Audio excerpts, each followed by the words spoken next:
ये कहानी एक छोटे से गांव की है जहां कुछ अजीब घटनाएं होने लगी थीं।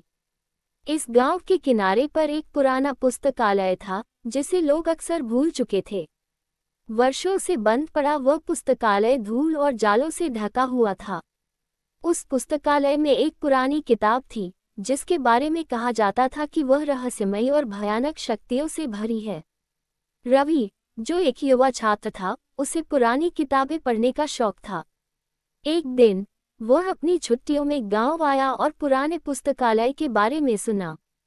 वह वहां जाकर किताबों की तलाश में जुट गया। काफी देर तक धूल भरी अलमारियों के बीच खोजने के बाद उसे एक अलमारी के कोने में एक पुरानी जर्ज किताब मिली। किताब पर धूल की मोटी परत जमी हुई थी और उसका कवर लगभग सड़ चुका था। परंतु उसकी सबसे खास बात थी उस पर बने अजीबोगरीब चिन्ह और एक चेतावनी जिसे लाल स्याही से लिखा गया था, इसे कभी मत खोलो। रवि ने चेतावनी को नजरअंदाज करते हुए किताब को खोला। जैसे ही उसने पहला पन्ना पलटा, ठंडी हवाओं का झोंका आया और अचानक सारा माहौल बदल गया। उसे लगा कि कमरे की दीवारें हिल रही हैं और आसपास की चीजें अचानक से अपने आप हिलने लगीं। उसने सोचा कि यह उसकी कल्पना मात्र है, पर जैसे ही उसने आगे पढ़ना शुरू किया, उसे अजीब आवाजें सुनाई देने लगीं, मानो कोई उसके कानों में कुछ बड़बड़ा रहा हो। उस रात रवि ने डरावने सपने देखे। सपने में वह खुद को उसी पुस्तकालय में बंद पाया। चारों ओर अंधेरा था और कोई अदृश्य शक्ति उसे खींच रही थी। वह जितना भागने की कोशिश करता, उतना ही उस पर अजीब आकृतियां हमला करती। सुबह जब वह जागा, उसका शरीर पसीने से तर था। उसे लगा कि यह बस एक सपना था, लेकिन जब उसने अपने हाथ की ओर देखा तो वहां कुछ अजीब निशान थे, मानो किसी ने उसे जोर से पकड़ रखा हो।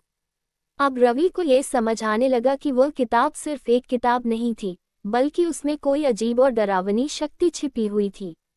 उसने फैसला किया कि वह उस पुस्तकालय में वापस जाएगा और किताब को वहीं छोड़ आएगा जहां से उसने इसे उठाया था। वह दोपहर को वापस पुस्तकालय पहुंचा। जैसे ही उसने किताब को वापस अलमारी में रखने की कोशिश की, अचानक किताब अपने आप खुल गई और एक काले धुएं का गुबार निकलने लगा। रवि घबराकर पीछे हट गया, लेकिन धुआं धीरे धीरे एक भूत आकृति में बदल गया। वो आकृति एक महिला की थी, जिसकी आंखें गहरी और भयानक थी। वो रवि की ओर बढ़ने लगी। रवि डर से कांपने लगा और उसने भागने की कोशिश की, लेकिन दरवाजा बंद हो चुका था। उस महिला की भूतिया आकृति ने रवि से कहा, तुमने उस किताब को छुआ, अब तुम इस रहस्य का हिस्सा बन चुके हो। अचानक से कमरे में अंधेरा छा गया और रवि की चीखें गांव तक सुनाई दी। जब कुछ दिनों बाद गांव के लोग पुस्तकालय में पहुंचे तो उन्हें रवि का कोई निशान नहीं मिला, लेकिन जो किताब उसने पढ़ी थी वो अलमारी में उसी जगह पड़ी थी जहां से उसने उसे उठाया था, और उसके कवर पर एक और चेतावनी लिखी हुई थी। अब वह भी यहाँ का हिस्सा बन चुका है। तब से उस पुस्तकालय में कोई नहीं गया और वह किताब अब भी वहीं पड़ी है, इंतजार कर रही है कि कोई और उसकी चेतावनी को अनसुना करे।